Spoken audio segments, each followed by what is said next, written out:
கலைஞர் மகளிர் திட்டம் தகுதியானவர்களுக்கு கிடைக்க நடவடிக்கை எடுக்கப்பட்டு வருகிறது என்றும், உரிமை தொகை விண்ணப்பிப்பவர்களுக்கு 3 மாதங்களுக்குள் தொகை வழங்க நடவடிக்கை எடுக்கப்படும் எனவும் துணை முதலமைச்சர் உதயநிதி உறுதியளித்துள்ளார்.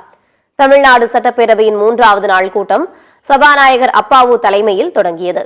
அதிமுக உறுப்பினர்கள் கருப்பு சட்டை அணிந்து டங்ஸ்டன் தடுப்போம், மேலூரை காப்போம் என்ற வாசகங்கள் அடங்கிய முகக்கவசத்தை அணிந்தவாறு சட்டப்பேரவைக்கு வந்திருந்தனர். இதையடுத்து அரவக்குறிச்சி முன்னாள் சட்டமன்ற உறுப்பினர் ஜெகதீசன் மறைவுக்கு சட்டப்பேரவையில் இரங்கல் தீர்மானம் நிறைவேற்றப்பட்டது. பின்னர் கேள்வி நேரம் தொடங்கிய நிலையில் உறுப்பினர்களின் கேள்விகளுக்கு துறை சார்ந்த அமைச்சர்கள் பதிலளித்தனர். திட்ட விதிகளுக்கு யாரும் விடுபடாத வகையில் மகளிர் உரிமை தொகை வழங்க நடவடிக்கை எடுக்கப்பட்டுள்ளது என்றும், திண்டுக்கல்லில் 5.27 லட்சம் பேர் கலைஞர் மகளிர் உரிமை தொகைக்கு விண்ணப்பித்திருந்த நிலையில் 4 லட்சத்திற்கும் அதிகமானோருக்கு உரிமை தொகை வழங்கப்படுகிறது என்று துணை முதலமைச்சர் விளக்கமளித்தார்.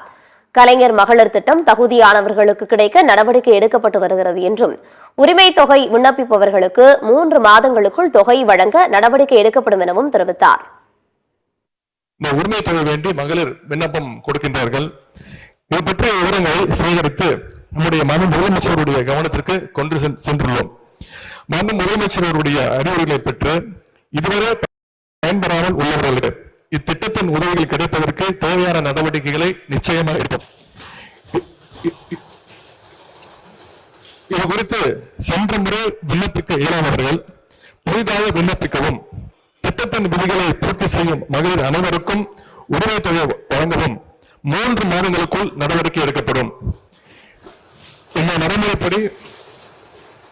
நடைமுறைப்படி மாண்பு உறுப்பினர் அண்ணன் ஈஸ்வரனுடைய திருச்செங்கோடு தொகுதியிலும் கூடுதலான எண்ணிக்கையில மகளிருக்கு விரைவில் உரிமை தொகை வழங்கப்படும் என்பதை மகிழ்ச்சியுடன் இந்த நேரத்தில் தெரிவித்துக் கொள்கின்றேன்.